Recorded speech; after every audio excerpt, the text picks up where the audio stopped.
Good evening. My name is Tim Merrill. My wife Nancy and I have been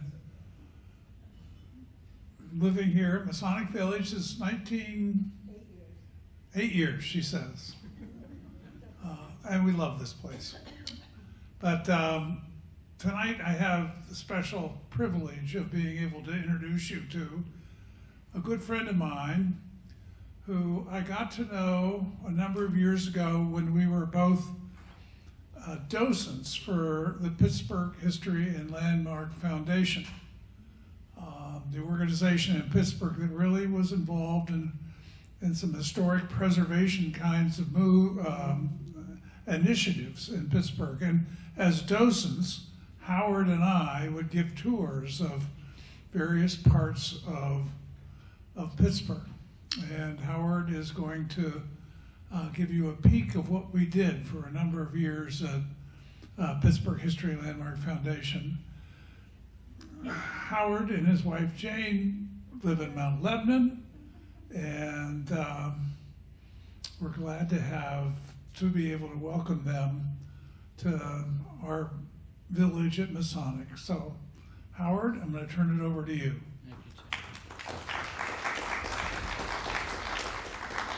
Thank you, Tim. One correction, we used to live in Mount Lebanon. We're now in Harmer Township, next door to Fox Chapel. But that's beside the point. So this is essentially going to be a virtual tour. You know, pardon me? Speak into the microphone. We can't. Oh, sorry. Thank you. Okay. It'll be a virtual tour, essentially.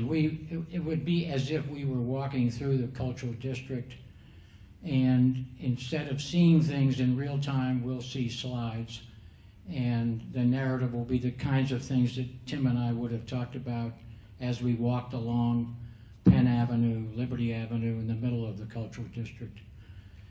I encourage you tonight, if you have a question or an explanation of something, please speak up. I'll be right here. I'm going to stand right here with you, so I'll easily see you. I'm able to do this remotely, so I'm feeling pretty tricky at the moment. So let's go. Let's get started. This is, well, first of all, how many of you have spent most of your adult life in Pittsburgh? So most of us, right? And you go to the cultural district, I'm assuming, fairly often, because that's where a lot of the action is. So you're generally familiar with the area, I assume. So on the eastern side here, we have the Convention Center, and then on the western side is Stanwyck Street. And then south is Liberty Avenue, and north is Fort Duquesne Boulevard, with Penn Avenue right in the middle. So the Cultural District, as we call it, has had three chronological lives. It wasn't called the Cultural District until the mid-1980s, but historically in the 19th century, in the 20th century, until the mid-20th century, it was called the Penn Liberty Commercial District, and it was the center of Pittsburgh's retail and dry goods trade and entertainment. So there were movie theaters, and we'll talk about that later.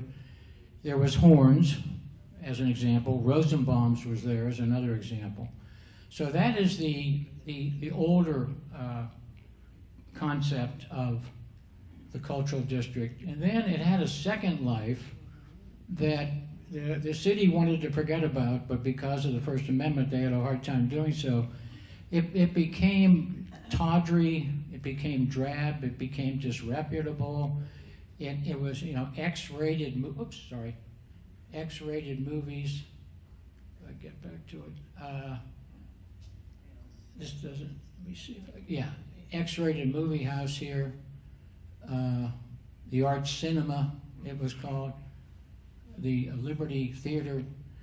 So I think one of the reasons that the city was most anxious to move this process along and develop something more highbrow was because the convention center was nearby. And the word was when conventioneers, went out of the convention center and got a meal and looked for some entertainment, believe it or not, they were looking beyond XXX films. So they were anxious to replace that.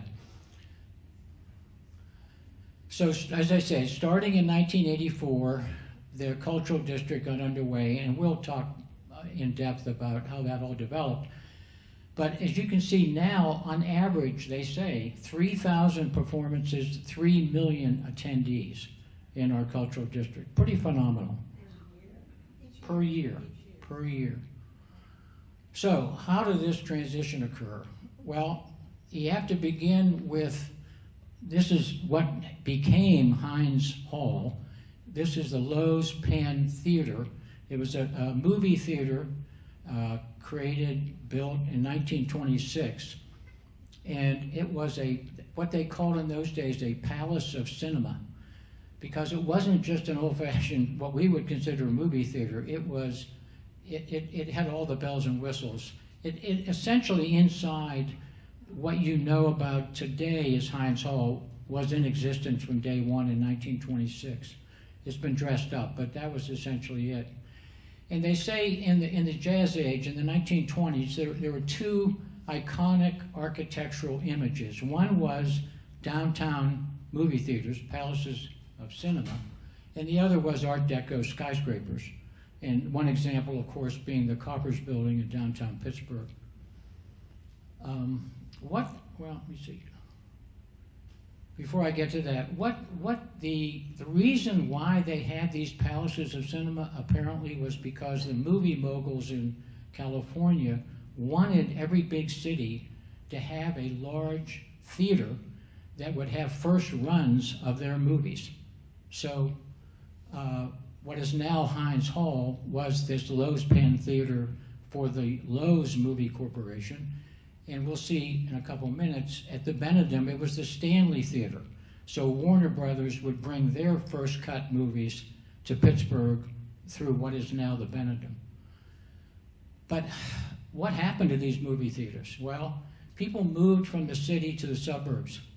And when they decided to see movies in the suburbs, they went to the suburbs. They didn't think they had to go back downtown anymore.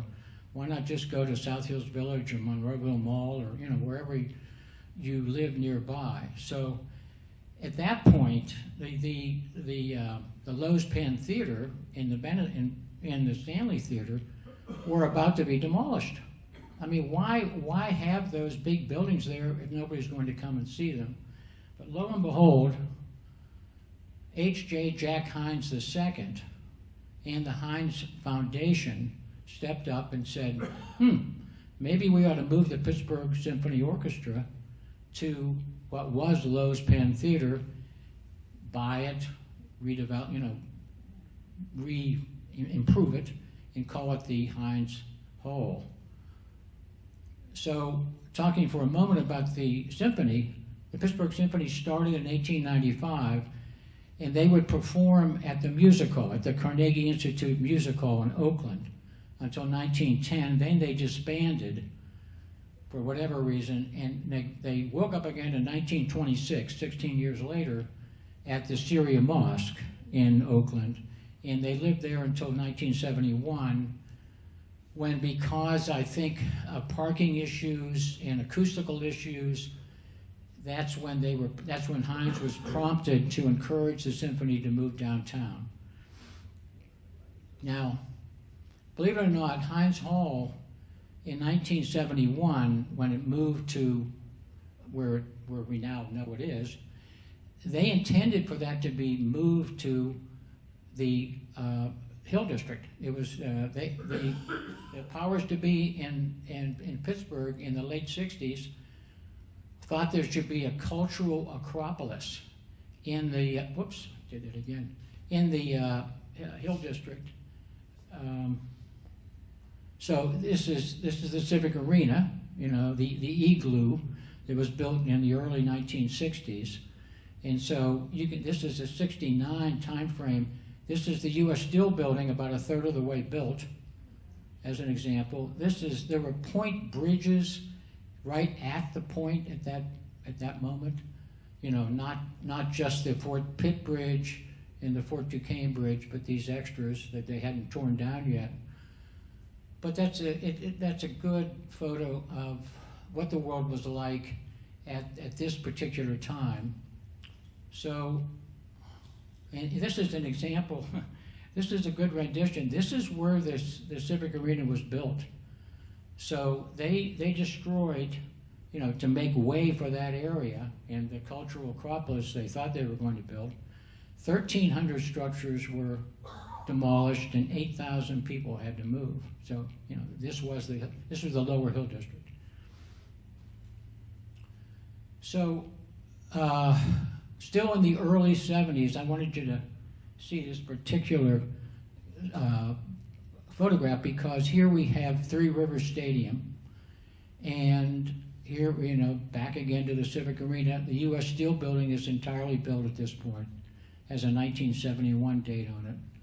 So I wanted for us to look at that Three Rivers for a moment, though, because one of the reasons why the cultural acropolis never occurred, and by the way, this is the way it was supposed to look.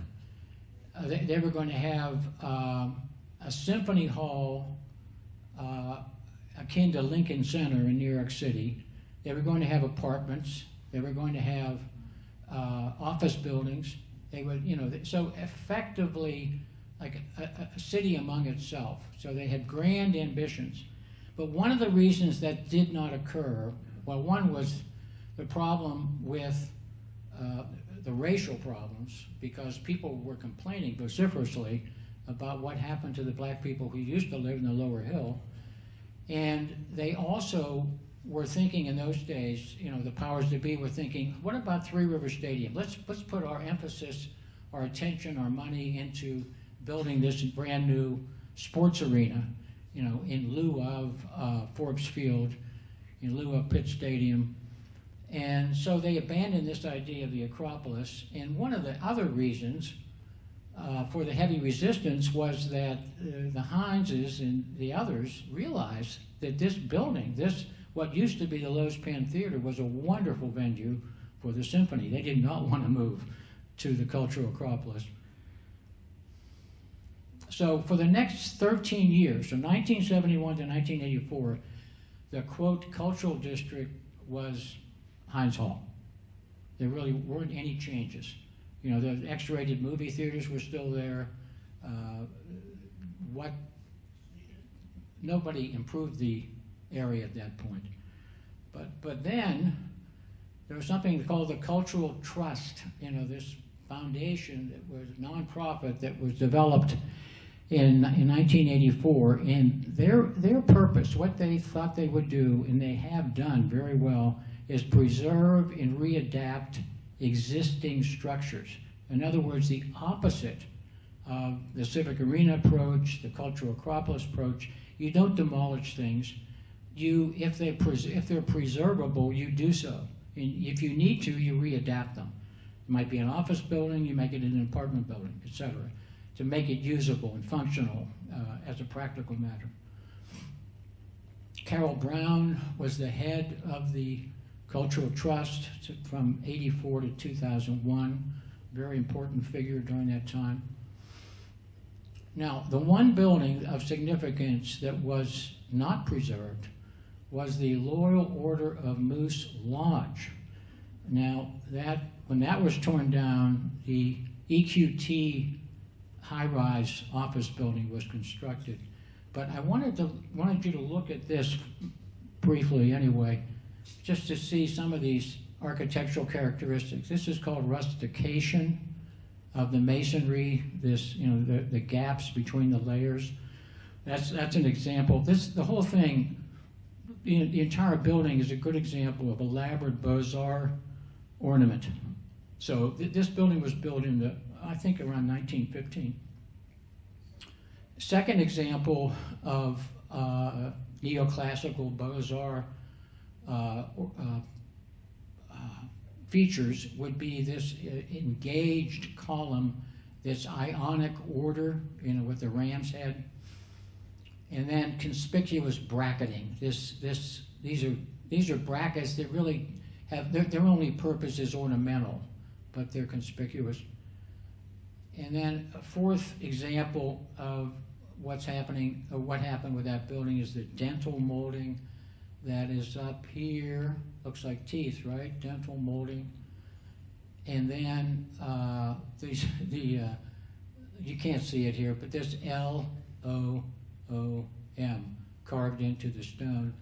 And then at the top level, these pedimented, round pedimented windows is another. So it's a building that had a lot of character, and I'm sure they thought over and over, how can they preserve the building, but they were unable to. So that's the one significant building they had to tear down. So let's look at the 17 cultural district accomplishments. Okay, first is, of course, Heinz Hall. You know, originally it was just the building here, but what they did in '84 is they expanded for rehearsal space and for offices, 6 stories. So along Penn Avenue, you see that. They also, at Heinz Hall, developed the Garden Plaza that you go into during intermissions. Used to be where there was a Woolworths store. Also, well, we'll get that. Now, I don't know whether any of you guys have focused on this, but this is a sculpture in the middle of the plaza, and it's called arpeggio, which means sounding of notes of a chord in rapid succession.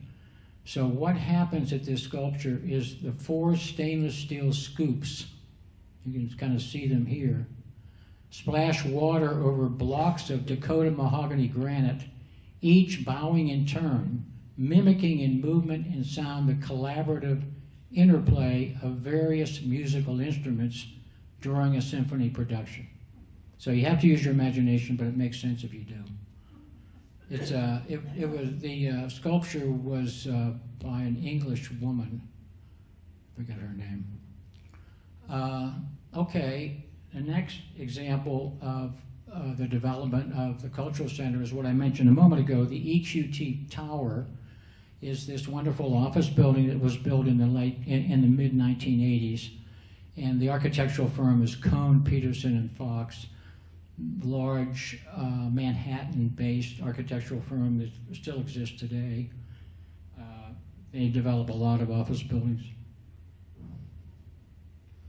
So the architectural style of this building, much distinguished from the local Loyal Order of Moose building, is postmodern. Now we say postmodern because we're skipping a beat here. We're going from neoclassical in the 20s and Art Deco in the 20s and 30s to modern architecture, which is no ornamentation, just glass or metal or stone, straight up and down office buildings.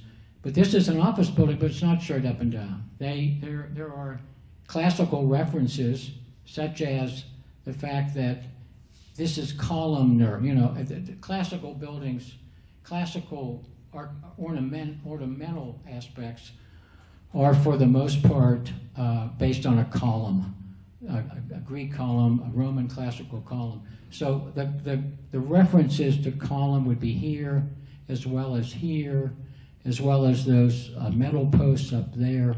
So just an example of what they're trying to do. They're trying to go beyond modern. They're trying to make it more interesting. And in doing so, they're hearkening back to some of the classical references. Also, postmodern buildings, for the most part, have rich materials. This is all granite. The entire facade is granite. And also, they try to incorporate a sense of place. They call it contextuality. An example here is, you see that at the very top is a reference to the 16th Street Bridge. The David McCullough Bridge has that same shape. So this is another example of what I just said. And when EQT was built, they didn't build it just at a certain, the entire building having a certain height. They reminded themselves of what was around them. So if you have a huge 30, 40-story building right next to this garden plaza, it's going to overwhelm it. So instead, this is just a 4-story part of the EQT building to honor and give reference to this Heinz Hall aspect. Another example of the rich materials is the gray marble in the lobby of the EQT building. Next building is it was called the Keenan, or I think the pronunciation was Kernan building. T.J. Kernan was the publisher of the Penny Press. So this is like this is early 20th century. So 1900, 1901, 1902 when it was built. And you can see it, not only do you, whoop, I did it again.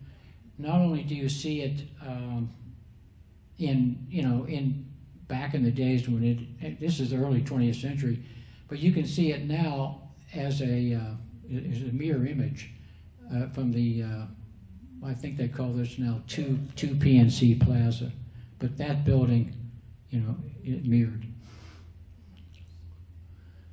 And so this is an example, and we'll see many of them, of readaptation.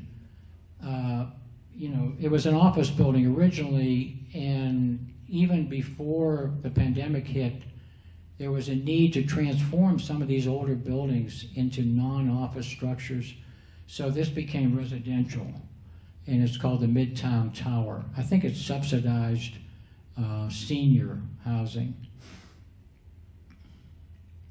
Okay, the other, I've mentioned the Stanley Theater. Now, this is where we are now. Today it's the Benedum. So it was the Stanley Theater. It was another palace of cinema that I mentioned before with Heinz Hall, with Lowe's Pen. And as I said previously, this was the flagship of the Warner Brothers. So when their big films came, on opening day all across the country, in Pittsburgh, they would go to the Stanley Theater.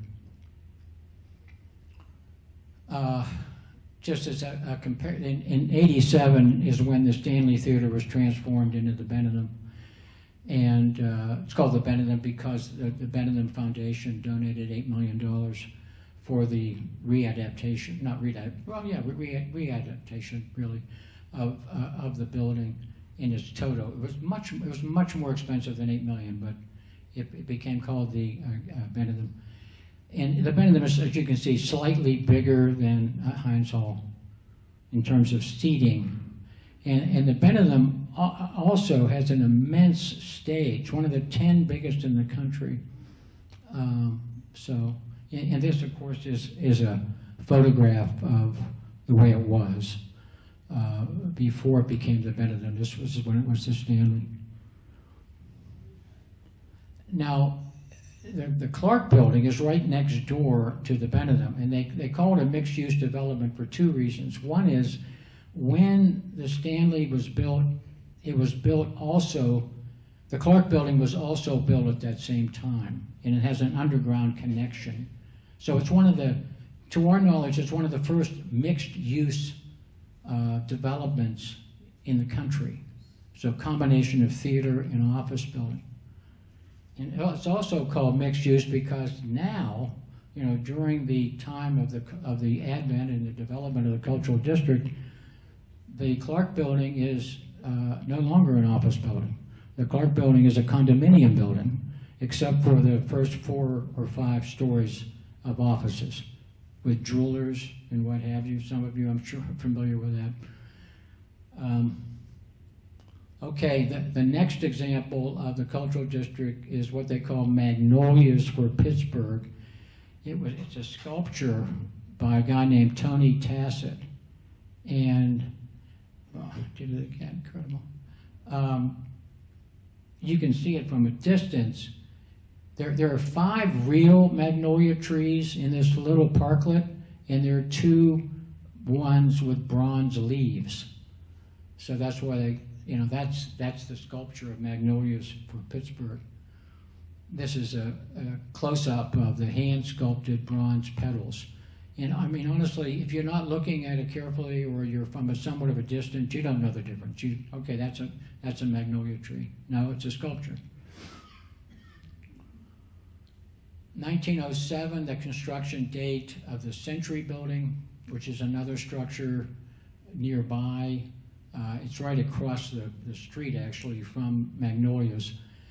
And the architectural firm is an older one, Rutan and Russell. They're the architects for the Shenley Hotel, which is now a Pitt administration building, and also the Shenley Cafe, which still exists right next to Shenley Park. And this building's a great example of the fact that when the architects were asked to build and design, I should say, high-rise buildings, in the early part of the late 19th century, early part of the 20th century, they didn't know what to do. And all they really knew at that point was columnar design. So make this building look like a column. And the way they do that, so a column has a base, it has a shaft, and it has a capital. So this building, and many others in Pittsburgh and other parts of the country in this era of late 20th, early in the 20th century, they would have a base that has, well, we'll see it in a moment better, but it has enough ornamentation to be interesting. And then the shaft is simple, it's straightforward. And then the capital that people never really look up to see has a lot of ornamentation. So this is another example of a readaptation. It was an office building, it's now an apartment building. So this is a close-up of the base part of the Century Building that you can see right in there. And this is, colorful terracotta was also, you can't see it clearly, but it's up in there, I think. In this building, to the redeveloper's credit, it turned out as both a LEED Silver Award building, and they were available, tax credits were available. LEED means leadership in energy and environmental design. And if you do enough things to save the environment, you can have a silver, you can have a gold, you can have a platinum. And in this case, it was a silver. So you got to give the developer a lot of credit for going out of her way to make it energy and environmentally sound. They got tax credits because the U.S. Department of Interior has rules associated with preserving older buildings. And if you preserve the building in accordance with the Department of Interior rules, you get tax credits, 20% tax credits. So the developers are obviously looking for that. I mean, that's a win-win. You want older, remarkable buildings like this one preserved, and one of the ways that can be done is the developer has the opportunity to save a few dollars through tax credits. This is a modern 2006 Encore on 7th apartment building. Overlooks PNC Park across the river. It's the first residential building constructed in Pittsburgh, well, at least apartment building constructed in Pittsburgh in 40 years. So in the mid-late 60s, as part of Renaissance 1, there were a couple apartment buildings. Nothing in 40 years. Nobody really thought about living in Pittsburgh, so why would they build an apartment building until relatively recently? Next is the Agnes Katz Plaza, built in 1999. Agnes Katz was the wife of Joseph Katz, who was the founder and CEO of Paper Crab Corporation. And also, he gave enough money to Pitt that the business school was named after him. But they named this plaza that he was behind for his wife, Agnes. Just want to show you one thing. This, we're going to talk about these sculptures. This is the fountain sculpture. This is heated water, so it'll flow all year round. And these are three sets of eyeball benches, granite benches. So the sculptor of the fountain and the benches is Louise Bourgeois, and I have Daniel Urban Kiley also mentioned there because he did the landscape architectural work. One of the quotes from Louise, she was a New Yorker, who, by the way, Louise and Dan Kiley, when they did this sculpting and did this landscape architectural work in 1999, they were in their late 80s. One was 87, one was 88. One of Louise's quotes is, "The art world loves young men and old women." So, made sense for her. Now, this is an example of a giant spider sculpture that Louise did at some point in Manhattan. You see the comparison between the figure of a human being and the size of this thing. At Christie's, that sculpture sold for $28 million in 2015. I don't know where they put it. Maybe not in their home, huh? So, looking back now at the linden trees, the 32 linden trees that were part of the landscape architectural design by Dan Kiley, I mentioned also Michael Graves. We're going to see more of him in a moment, but he's a famous postmodern architect. He also designed the theater square garage that you see behind the linden trees. Other landscape architectural designs by Dan Kiley were the Air Force Academy area, and the Gateway Arch in St. Louis. And also he did the sculpture garden at the Carnegie Museum.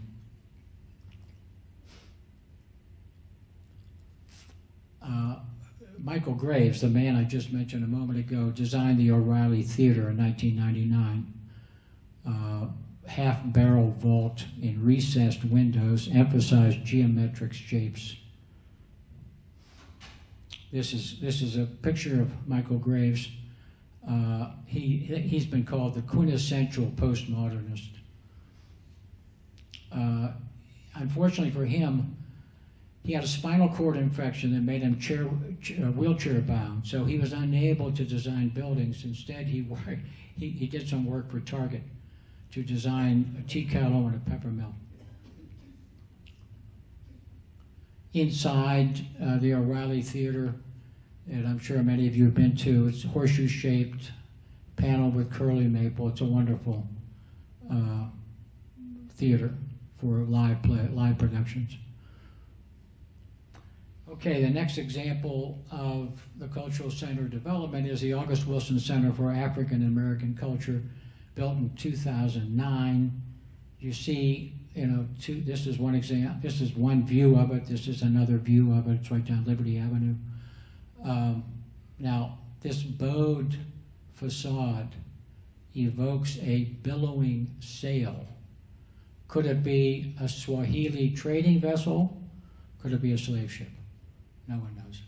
The architect was a woman, Allison something, from San Francisco. Oh, Allison Williams, there it is, from a San Francisco firm, Perkins and Will.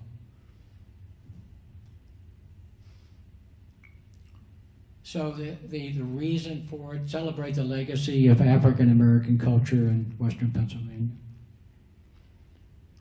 Next example of the cultural center, and this is at the far end, is they call it the Liberty Center. On the left is the Westin Hotel, and on the right is the headquarters for Federated Hermes. Okay, this is an example of older buildings in the cultural district. This is on Penn Avenue, as well, and to develop those two buildings into apartments, they added the two buildings that you see, these two buildings on the right. So 135 unit apartment development, cost $46 million. They have underground parking. They have a sky deck with a fire pit and a grill. So yeah, the cost, I see that now, $350,000 would be I guess an example of how much it would cost to per unit to build it, because it's an apartment building, it's not a condominium. So the two buildings on the left were existing historic buildings. The McNally building in the Bond building, they're both around 1890. And the building on the left was the McNally building. Joseph McNally was an Irish-born linen and woolen importer. And the Bond building, Moses Bond was a Prussian immigrant who ran a jewelry business. So those buildings were not in good shape in the 1980s, in the 1990s, but they were preserved and until they could figure out what to do. Who can we find a developer that can preserve these buildings and readapt them from office to residential? And they were able to do that very successfully. Next is the Gaiety Theater, built in 1903, which is now called the Byam Theater, that you might be familiar with. It was a stage and vaudeville site. Examples of performers: Ethel Barrymore, Helen Hayes, Gertrude Lawrence. And also they did a lot of burlesque there as time went on. It became a Fulton Theater, which was a movie theater.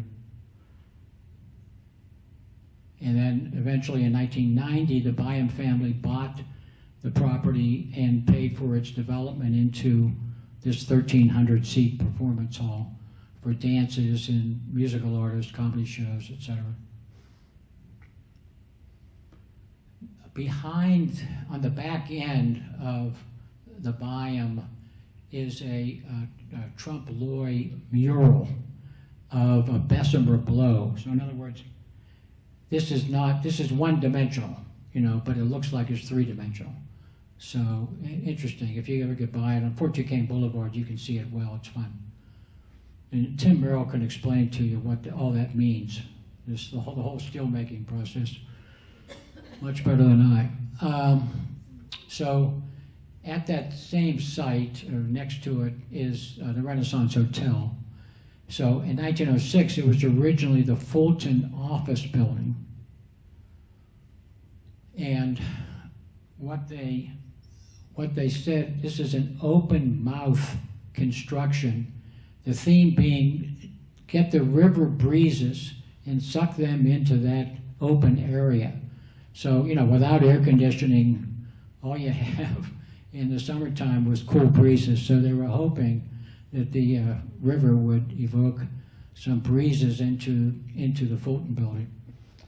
And they also, they call it a triumphal entrance because on the other side of this Theodore Cooper Bridge is the north side, is what they called Allegheny City in those days, which is now our North Shore, north side.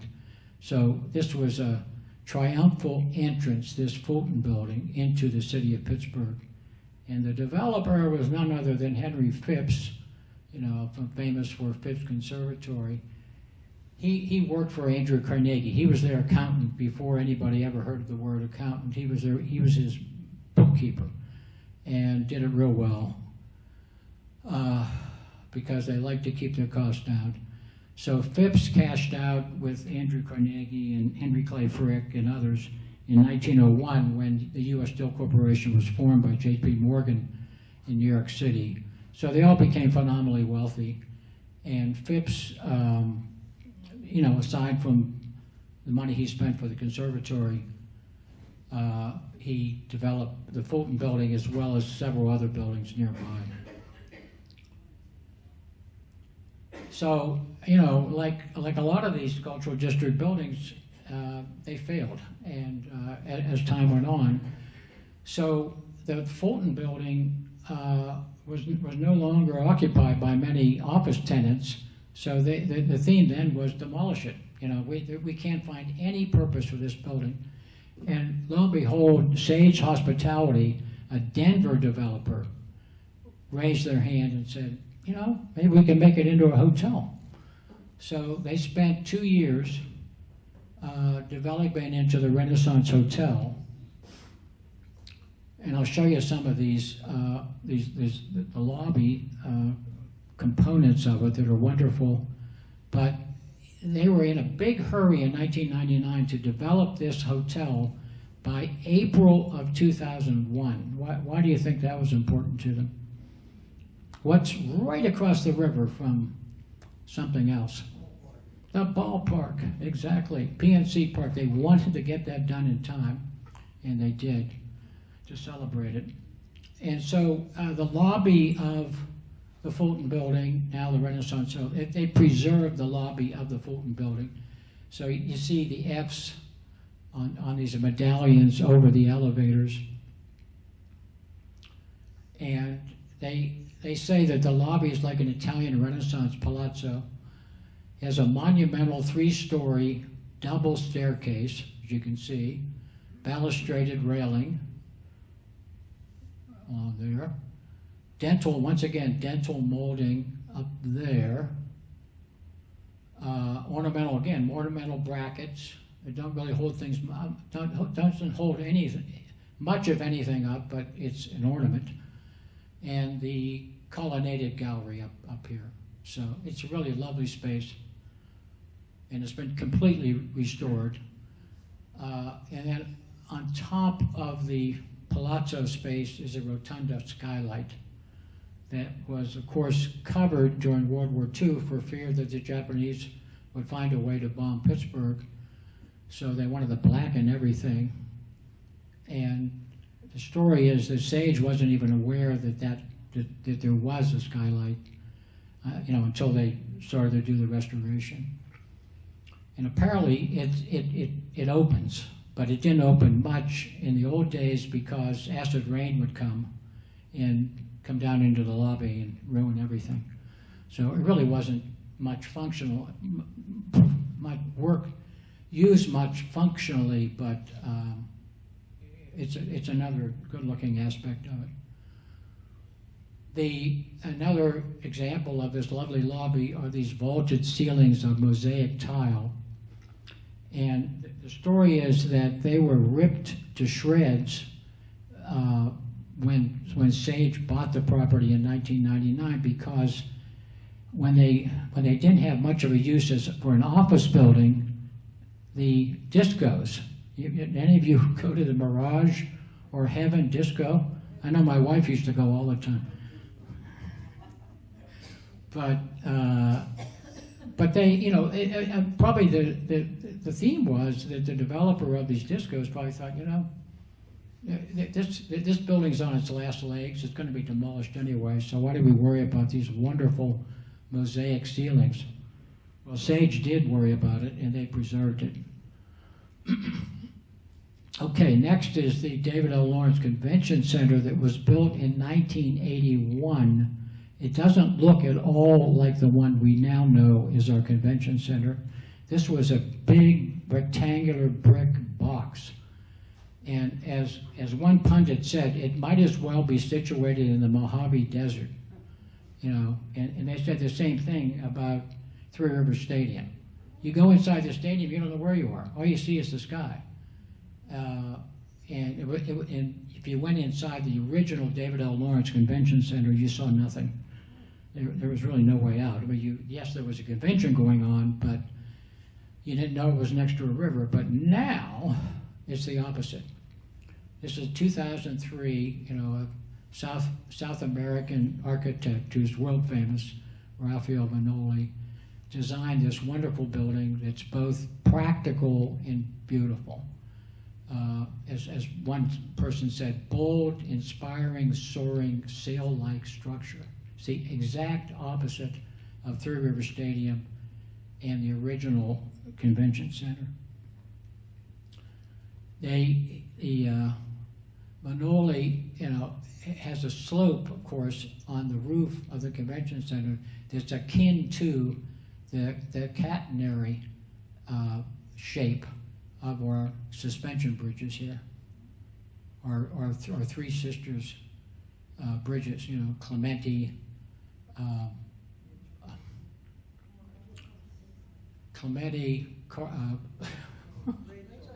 Rachel Carson is there, and then Warhol, of course, Andy Warhol. How did I not know that? The Warhol Museum is right down here. But anyway, so you talk about contextual. I mean, this is as good as it gets. Another example of that type of architecture, was long ago, 1962, the Dulles Airport terminal by Eero Saarinen. Another wonderful building. So Franklin Toker, the well-known, now deceased, history professor at Pitt, who has written books about Pittsburgh. It is the convention center, the boldest design statement in Pittsburgh since the Cathedral of Learning. I don't know whether you've ever seen this, but below the convention center is this serpentine corridor that allows you to get from one end to the other. The other is the river. This is the river end, and this is the downtown Pittsburgh end. And it's got cascading fountains on both sides. It's really lovely. I mean, I used it for the first time about a month ago. I was shell-shocked. It was so wonderful.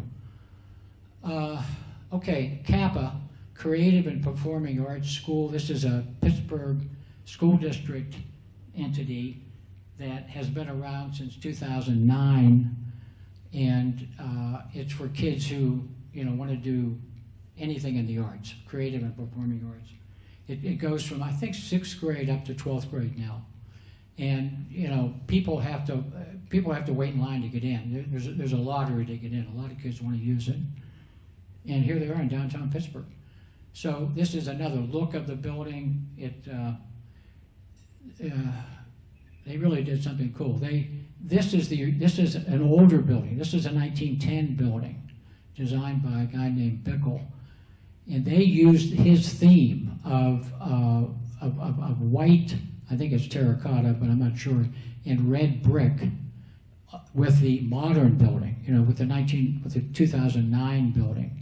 So this is the 2009, and this is 100 years before N. But they were sure they matched it sufficiently that you have to look twice to figure out what's going on. This is Allegheny River Park, or Parkway along the Allegheny River. It needs some restoration, and they're in the process of doing that in advance of whatever's going to happen with the NFL draft in the spring of 2026. They're going to have this thing in good shape, among many other things.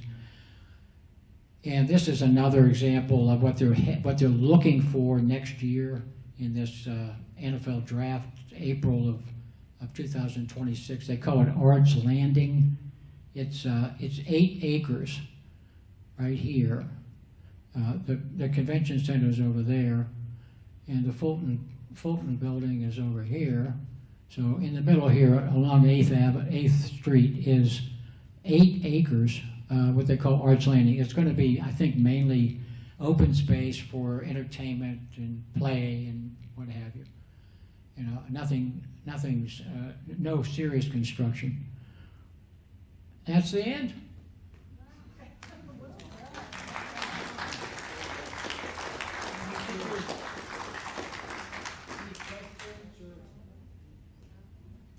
Yes, sir.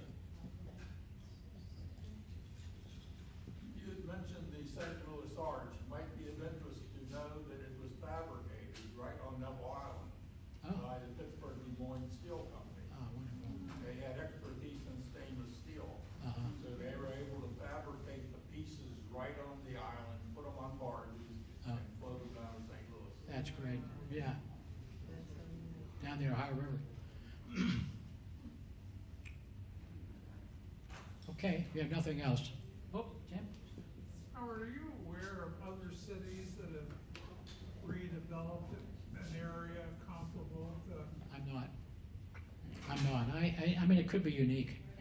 I mean, to have that many venues concentrated in such a small area, yeah. Pretty remarkable. I think maybe Cleveland did some redevelopment of the Flats area. Right. And it's become quite nice. Right, it's very popular. But do they have the cultural, you know, the more highbrow attractions in that area? I don't know that it has Yeah. that. Yeah, I think that's what sets us apart. Yeah. Yeah. It looks like there was a lot of money made in that late 1900s to kick this all off. But what was going on? Well, it was a Gilded Age, you know, so we were a big part of that. We had the second most financial institutions, banks and what have you, in the country in 1900. You know, because of Andrew Carnegie, they developed the steel industry, and that was a very important part of our economy, of course. So, yeah, we were, I mean, our high point economically was the early part of the 20th century. In 1960, we had 600,000 people living in Pittsburgh, as an example. Now we have 300,000. You know, so I mean, part of that was people moving to the suburbs. You know, but Pittsburgh has a wonderful history. It really does. Thanks for your attention.